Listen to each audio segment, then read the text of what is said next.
Hello everyone. Numerical analysis के पिछले lecture में हमने डिस्कस किया था न्यूटन गॉसजी फॉरवर्ड इंटरपोलेशन फार्मूला के बारे में। वहां हमने देखा था कि न्यूटन गॉसजी फॉरवर्ड इंटरपोलेशन फार्मूला होता क्या है और उसको प्रूफ किया था, उसको ड्राइव किया था, एक डेरिवेशन देखा था हमने उसका।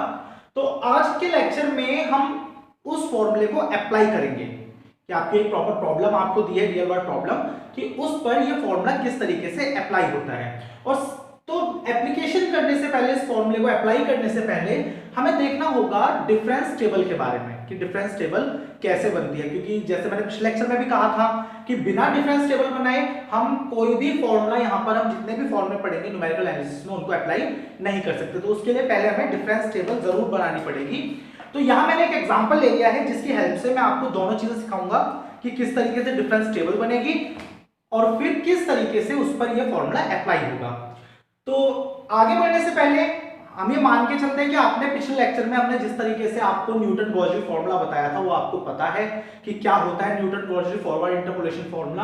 अगर आपको नहीं पता तो डिस्क्रिप्शन में आपको लिंक मिल जाएगा, आप वहां जाकर इजीली देख सकते हैं। तो फिलहाल शुरू करते हैं। जैसे कि हमें एक प्रॉब्लम दी गई है कि for a certain town the population was given below, कि टाउन की ईयर बाय ईयर आपको पॉपुलेशन दी गई है। जैसे कि ईयर्स में आपको 1931, 1941, 1951, 1961 और इसके हिसाब से पॉपुलेशन थाउजेंड में क्या है कि 1931 में 172,000, 1941 में 171,000, इसी तरीके से 157,200 एंड 183,900।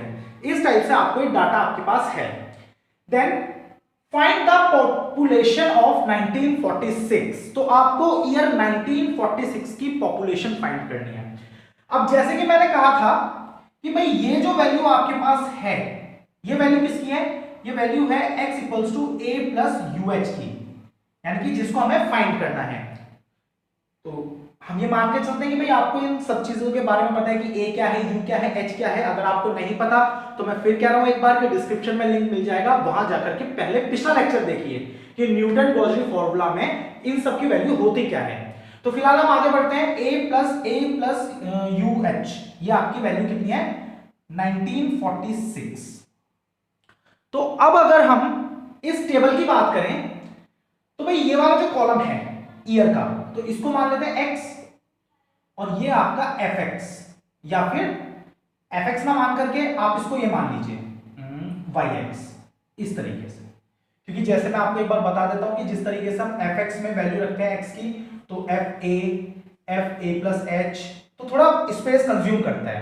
तो यहां पे हम इजीली वैल्यू रख सकते हैं। yx अगर माना है तो देखिए हम a को डिनोट करते हैं जनरली 0 से, तो ये हो गया y0, y1, a plus h यानी कि 1, a प्लस 2h यानी कि 2, y2। तो इस टाइप का हम नोटेशन यूज करते हैं ताकि हमारा कम से कम स्पेस कंज्यूम हो। तो नोटेशंस जो है कोई ज्यादा कॉम्प्लिकेटेड सी चीज नहीं है, आप इजीली समझ सकते हैं इसको। तो अब शुरू करते हैं डिफरेंस टेबल बनाने से। तो इसको हमने क्या माना? x, इसको हमने माना yx। तो ईयर एंड पॉपुलेशन,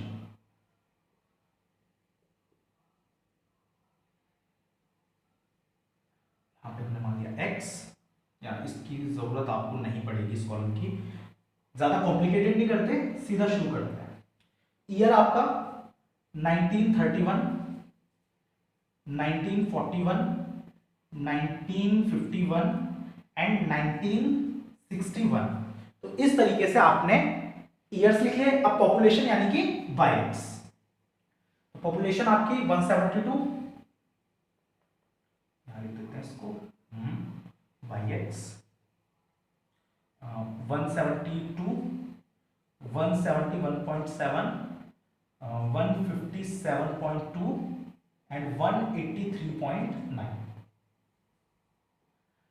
अब देखिए कि भाई ये जो हमारी वैल्यू है 1946, ये जो इसका हाफ है उससे इधर की तरफ है, स्टार्टिंग की तरफ। तो इसलिए फॉरवर्ड फॉर्मूला यहां पे लग सकता है। जैसे कि मैंने आपको कंडीशन बताई थी कि फॉरवर्ड फॉर्मूला हम ज्यादातर वहां यूज करते हैं जहां पे जिस इनपुट पे आपको वैल्यू निकालनी है वो इनपुट आपके स्टार्टिंग की तरफ हो, एंडिंग की तरफ ना हो। तो यहां कुछ कुछ वैसी कंडीशन है, तो इसलिए हम फॉरवर्ड फॉर्मूला यहां पे यूज कर सकते हैं। तो इसके बाद जो कॉलम बनेगा वो बनेगा डेल्टा yx का। इसके बाद जो आपका कॉलम है वो है डेल्टा yx। अब देखिए डेल्टा yx किस तरीके से निकलेगा। बहुत सिंपल सा काम करना है आपको कि भाई इस वाली वैल्यू में से इसकी वैल्यू माइनस करनी है, क्योंकि ये क्या है आपका a, ये आपका a प्लस एच, ये आपका a प्लस 2h, ये आपका a प्लस 3h। तो डेल्टा fx क्या होता है, f a plus h minus f a। तो यानी कि भाई इसमें से इसको माइनस कर देंगे तो आपको पहली वैल्यू मिल जाएगी जो कि होगी माइनस का 0.3। इसके बाद सेकंड डिफरेंस, मतलब फर्स्ट ऑर्डर का ही सेकंड डिफरेंस आपका कैसे निकलेगा कि आप अब इसमें से इसको माइनस कर दीजिए भाई 157.2 माइनस 171.7 जो आपका देगा माइनस का 14.5। इस तरीके से आगे करिए भाई, इसमें से इसको माइनस कर दीजिए तो ये बन जाएगा आपका 26.5। तो आपके पास yx के फर्स्ट ऑर्डर के सभी डिफरेंस आ गए, फर्स्ट ऑर्डर के सभी डिफरेंस आपने निकालिए। अब बात करते हैं सेकंड ऑर्डर की, second order differences of yx। तो अब आपको फिर वही करना है कि भाई इसमें से भाई अगले में से ऊपर वाले को माइनस कर देना है। तो ये आपका आ जाएगा माइनस करके माइनस का 14.2, देन फिर से इसमें से इसको माइनस करना है, देन ये आ जाएगा आपका 41.2, ये तो 26.7 हो गई ना वैल्यू, हाँ 29 है 9 + 2 ठीक है, तो ये हो गया 41.2, ये आपकी वैल्यू आ गई। इसी तरीके से अब आ जाएगा आपका थर्ड ऑर्डर डिफरेंस y3 मतलब डेल्टा 3 yx। तो फिर इसमें से इसको माइनस कर देना है आपको, तो ये आ जाएगा आपका 35 माइनस करेंगे 55 पॉइंट, तो ऐड हो जाएगा ना ये, तो हो जाएगा आपका 55.4। तो देखिए अब यहां पे तो हमारे पास सिंगल टर्म आ गई, तो इसका मतलब हम आगे नहीं चल सकते, क्योंकि ये जो डेल्टा वाले आपके पास कॉलम बनेंगे, जितने भी डिफरेंस के कॉलम बनेंगे कब बनेंगे, जब आप नेक्स्ट टर्म में से ऊपर वाले टर्म को माइनस करेंगे। तो यहां पे एक टर्म आ गई, मतलब यहां आपको रुकना है। तो कुछ टेबल केसेस में क्या होता है भाई, यहां पे सिंगल टर्म नहीं आती बल्कि पूरा कॉलम जीरो हो जाता है, तो उसका मतलब है कि अब आपको रुक जाना है। तो या तो आपको भाई एक ऐसा कॉलम मिल जाए लास्ट कॉलम जिसमें एक टर्म हो, तो आपकी टेबल खत्म हो जाएगी, या फिर भाई एक वो जो कॉलम है लास्ट वो पूरा जीरो हो जाए, तो आपको रुकना है। तो ये था डिफरेंस टेबल बनाने का इजी मेथड। तो चाहे आप कोई सा भी फॉर्मूला आपको अप्लाई करना हो, न्यूटन गॉसरी अप्लाई कर, फॉरवर्ड अप्लाई करना हो या बैकवर्ड अप्लाई करना हो, तो आपको टेबल इसी तरीके से बनानी है। अब आगे बढ़ते हैं। अब देखिए अब हमारे पास डाटा क्या है। अगर हम फॉर्मूला देखें Newton Gregory forward interpolation formula, वो तो ये था F A plus UH is equals to sigma R बराबर 1 to n UCR FR FA sorry UCR delta R FA। ये फॉर्मूला था आपके पास, पिछले लेक्चर में आपने देखा था, फाइंड जो हमारे पास प्रूव करके फॉर्मूला आया था वो ये था। तो अब ये सारी वैल्यूज हमें यहाँ पे फाइंड करनी है, तो हमें पहले यहाँ पर वैल्यू फाइंड करनी है a की, जो कि हमें टेबल से पता चलेगी, h यानी कि इंटरवल की लेंथ कितनी है, और u। देखिए a का मतलब होता है x की फर्स्ट वैल्यू, जो कि यहां पर आपको दिख रही है 1931, तो a हमारा हो गया 1931। h अब देखिए दो कॉन्जिक्यूटिव उसमें डिफरेंस कितना है, देखिए यहां 10 का डिफरेंस, यहां 10 का डिफरेंस, यहां 10 का डिफरेंस, क्योंकि हमारा इंटरपोलेशन विद इक्वल इंटरवल है, इक्वल डिफरेंसेस है, तो डिफरेंस हर बार बराबर रहेगा 10। और u, अब u की वैल्यू कैसे निकलेगी, तो अब यहां आ जाइए, तो मुझे पता है कि मेरा a प्लस UH किसके इक्वल है, 1946 के, यानी कि जिस पे मुझे वैल्यू निकालनी है फंक्शन की। तो 1946 कितना हो गया मेरा a प्लस UH। अब यहां वैल्यू रख दीजिए, a की वैल्यू हो गई 1931 plus u into 10 equals to 1946। अब देखिए 1946 में से 1931 जब माइनस होगा तो आपके पास कितना बच जाएगा, इंटू 10 इज इक्वल्स टू, ये हो गया आपके पास 1.15। तो अब ये 10 यहां पे चला जाएगा डिवाइड में, तो u की वैल्यू आ गई आपके पास 1.5, तो आपका u है 1.5। अब देखिए वैल्यूज किस तरीके से आपको फॉर्मूले में रखनी है। तो एक बार अगर मैं इसको यहाँ पे खोल दूं तो मेरे पास ये थर्ड डिफरेंस तक मेरे पास आया है। थर्ड डिफरेंस के आगे डिफरेंस नहीं है, तो फॉर्मूले में भी केवल आपके थर्ड डिफरेंस तक की टर्म होगी। तो एक बार हम देख लेते हैं फॉर्मूला क्या बनेगा। तो yx बराबर fx की जगह मैं yx के टर्म्स में रख देता हूं। yx बराबर ya प्लस u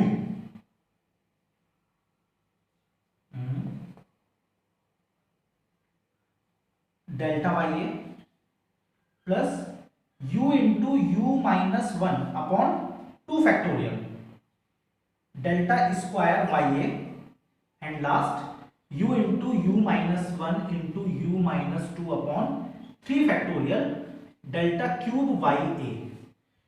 तो तीन टर्म में डेल्टा क्यूब तक जब आप फॉर्मूला खोलेंगे तो आपके पास केवल इतना फॉर्मूला खुलेगा, क्योंकि भाई आगे के हमारे पास डिफरेंसेस है नहीं, डेल्टा 4 डेल्टा 5 वगैरह, तो डेल्टा 3 तक ही हमें स्टॉप करना है। तो ये हमारा फॉर्मूला खोल दिया हमने पूरा। तो अब यहां पे वैल्यू रखते हैं और इसलिए आपको देखिए यहां आंसर मिल जाएगा। तो फिलहाल तो कैलकुलेशन है, बहुत सिंपल सा एडिशन सब्ट्रैक्शन है, कोई बड़ी चीज नहीं है। तो आप चाहें तो कैलकुलेटर्स का यूज कर सकते हैं। वैसे तो मैं बता दूं बीटेक वगैरह में एमएससी लेवल पे अगर आप न्यूमेरिकल एनालिसिस पढ़ते हैं तो कुछ यूनिवर्सिटीज में साइंटिफिक कैलकुलेटर अलाउड होता है, लेकिन कुछ यूनिवर्सिटीज नॉर्मल कैलकुलेटर अलाउ करती है, साइंटिफिक कैलकुलेटर अलाउ नहीं करती। तो कोशिश कीजिएगा कि आपकी कैलकुलेशन काफी स्ट्रांग रहे, मतलब कोई केयरलेसली कैलकुलेट मत कीजिएगा।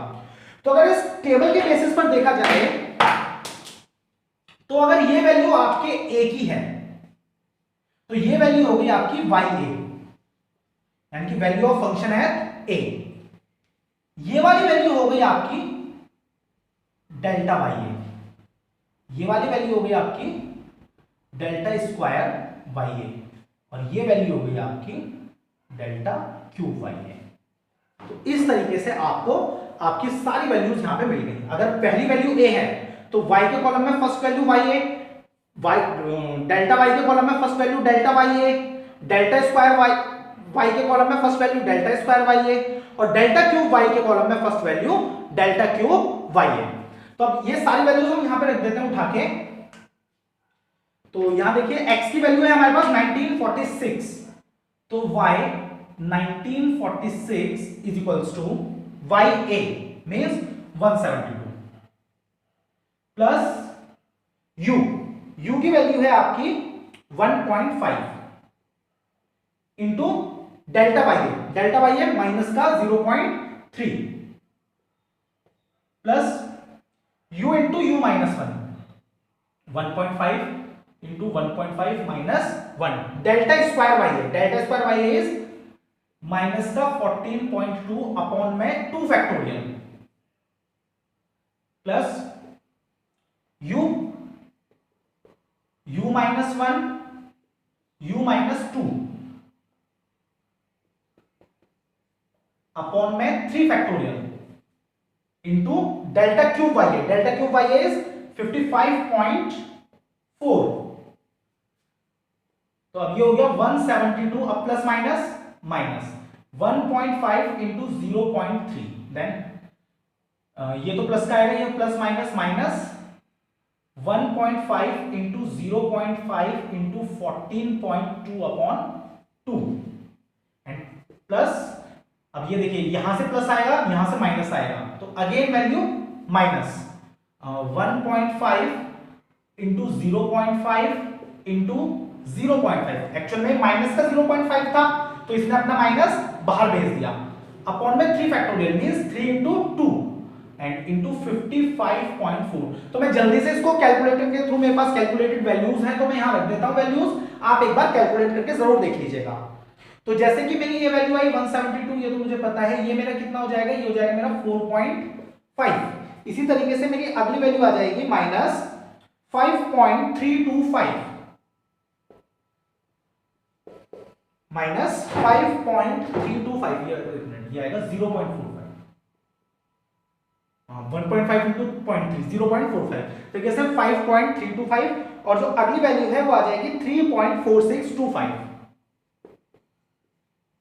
तो इस सारी वैल्यूज आपके पास आ गई भाई, इसकी वैल्यू 0.45, इसकी वैल्यू 5.325 एंड इस पूरे इस कंप्लीट की वैल्यू 2625। तो जब आप इसको पूरा सॉल्व कर लेंगे, मतलब जो सब्ट्रैक्ट करना है वो सब्ट्रैक्ट कर देंगे, तो आपके पास वैल्यू आ जाएगी 162.7625, which is nearly equal to 168। Means 1946 में जो टाउन की पॉपुलेशन थी, सॉरी 162.8 मींस जो आपके 1946 में जो टाउन में पॉपुलेशन थी वो इक्वल थी 162.8 के। Means population in the town in 1946 is 162.8 means इतनी पॉपुलेशन उस टाउन में थी। तो बहुत ही सिंपल तरीका है, सिंपल सा फॉर्मूला था, उसको हमने बहुत ही सिंपल तरीके से अप्लाई किया। इसी तरीके से आप चाहे कितना भी बड़ा आपके पास डाटा हो, आप न्यूटन इस फॉर्मूले को इसी तरीके से अप्लाई कर सकते हैं। कोई बड़ी चीज नहीं, बस आपकी कैलकुलेशन फास्ट होनी चाहिए। तो आज के लेक्चर में हमने पहले देखा कि डिफरेंस टेबल का फॉर्मुलेशन किस तरीके से होता है, किस तरीके से आपकी डिफरेंस टेबल्स बनती हैं, और फिर किस तरीके से न्यूटन रॉजली फॉरवर्ड इंटरपोलेशन फॉर्मूला अप्लाई होता है। तो आज के लेक्चर में हम इतना रखते हैं। अगले लेक्चर में हम बात करेंगे बैकवर्ड इंटरपोलेशन फॉर्मूला के बारे में, और इसी तरीके से one by one numerical analysis का एक एक टॉपिक हम कवर करते जाएंगे। अगर आपको आज के लेक्चर में कोई प्रॉब्लम है, कोई डाउट है, या इस टॉपिक से रिलेटेड नोट्स और वर्कशीट्स अगर आपको चाहिए, तो डिस्क्रिप्शन में मेरा व्हाट्सएप नंबर है, वहां कांटेक्ट करके आप मुझसे ले सकते हैं। और न्यूमेरिकल एनालिसिस के अलावा ही हमारी हायर मैथमेटिक्स के लिए linear algebra, linear programming, integral calculus की भी लेक्चर सीरीज चल रही है, डेली लेक्चर उसमें हो रहे हैं टॉपिक वाइज टॉपिक, तो उनका भी लिंक आपको डिस्क्रिप्शन में मिल जाएगा, वहां जाकर के देख सकते हैं। तो स्टडी करते रहिए, अगले लेक्चर में मिलते हैं, तब तक के लिए गुड बाय। चैनल को सब्सक्राइब करना मत भूलिएगा।